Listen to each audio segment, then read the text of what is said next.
அதிகாரம் வந்து ஒவ்வொரு 2 வருஷத்துக்கு ஒருக்கா கம்பெனி வந்து அந்த சம்பளத்தை கூட்டி கொடுக்கணும் அப்படிங்கிறது அவங்களுக்கும் நமக்குள்ள ஒப்பந்தம், தொழிற்சங்கத்துக்குள்ள ஒப்பந்தம். ஆனால் ஒவ்வொரு 2 வருஷத்துக்கு ஒருக்கா நாங்கள் போராட்டம் மூலமாக தான் பெற வேண்டியிருக்கு. முந்தி சொன்னாங்க என்னன்னா கூட்டு ஒப்பந்தத்தினால தான் அந்த சம்பளம் வந்து சரியாக கிடைக்கலன்னு மாற்று தொழிற்சங்கங்கள் சொன்ன காரணத்தினால நாங்கள் சென்ற தடவை கூட்டு ஒப்பந்தத்தை ஒதுக்கி வச்சுட்டு நாங்கள் வந்து வேஜஸ் போர்டு மூலமாக போனோம். வேஜஸ் மூலமாக போனதை வந்து முதலாளி சம்மேளனம் ஏற்றுக்கல. அப்பையும் வந்து நாங்கள் 700 ரூபா 800 ரூபாய்க்கு மேலே தர முடியாதுன்னு நாங்கள் 1000 ரூபாய்க்கு தீர்மானித்து அன்னைக்கு வந்து திரும்பவும் நாங்கள் கோர்ட்ஸில் போயிட்டு அந்த 1000 ரூபாய் வாங்கணும். இப்போ நாங்கள் வந்து 1700 ரூபா நாங்கள் தீர்மானித்ததையும் இந்த முதலாளி மக்கள் ஏற்றுக்கலை. அதுக்கு பிறகு ஜனாதிபதி கிட்ட போய் சொன்னோம், தொழிலமைச்சர்கிட்ட சொன்னோம். அவங்க மேதின கூட்டத்தில் வந்து 1700 ரூபா கட்டாயம் கொடுக்கணும், கொடுக்க முடியாதவங்க தோட்டத்தை விட்டு வெளியேறுங்கன்னு சொல்லியாச்சு.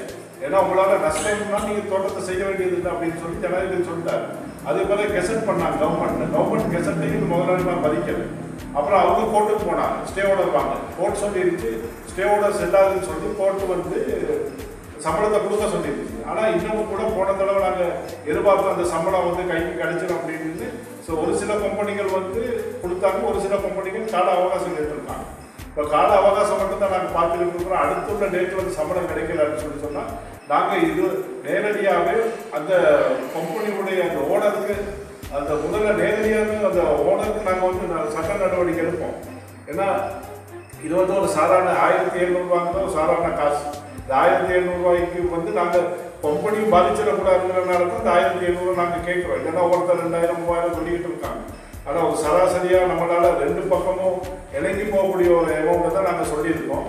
அதனால் இந்த சம்பளம் கிடைக்கலன்னு சொன்னால் ஆனால் இன்றைக்கி வந்து சாதாரணமாக பார்க்க போனீங்கன்னா எனக்கு பெரிய ஒரு பாரிய நம்பிக்கை இருக்குது. என்னன்னா ஜனாதிபதி, தொழிலமைச்சர், எங்களுடைய ஜீவன் தொண்டமான அமைச்சர், தோட்ட உட்கட்டமைப்பு அமைச்சர்லாம் ரொம்ப ஒரு உறுதிமிக்க தீர்மானமாக இருக்காங்க. இந்த சம்பளம் வந்து அடுத்தவங்களுக்கு கிடைக்கும் அந்த நம்பிக்கை இருக்குது. ஏன்னா ஒரு ஜேடிபி கொடுத்துருச்சுன்னு சொன்னால் பட்டவள பிளான்டேஷன் கொடுக்குதுன்னு சொன்னால் மற்ற கம்பெனி கொடுத்து தான் ஆகணும். ஏன்னா அவன் சம்பாதிக்க அவங்களுக்கு கொடுக்க முடியும்னா நீங்கள் கொடு ஜட்மெண்ட் அப்படி தான் அவங்க ஃபைனல் ஜட்மெண்ட்டு. ஆனால் இந்த சம்பளத்தை வந்து நிச்சயமாக நாங்கள் தோட்ட தொழிலாளிக்கு பெற்றுக் கொடுப்போம். அதே சமயத்தில் களுத்துறை மாவட்டத்தை பொறுத்தவரை ஒன்று சொல்கிறேன் என்னென்னா முதல்ல களுத்துறை மாவட்டத்துக்கு 4 கோடி ரூபாய் எங்களுடைய அமைச்சர் ஒதுக்கி இந்த களுத்துறை மாவட்டத்துடைய அபிவிருத்தி கொடுத்துருக்காரு. இது வந்து உண்மையிலே களுத்துறை மாவட்டத்துக்கு கிடைச்ச ஒரு பெரிய வரப்பிரசாதம். இதை வந்து இந்த மாவட்டத்தில் ஏன்னா பின்தங்கிய மாவட்டம் இந்த களுத்துறை மாவட்டம் இந்த மாவட்டத்தினுடைய அபிவிருத்தி முக்கியங்கிறத ஜீவன் தொண்டமான் கவனமாக இருக்காரு. அதுக்காக களுத்துறை மாவட்டத்தின் மக்கள் சார்பாக ஜீவன் தொண்டமானுக்கு நன்றி கூறுகிறேன்.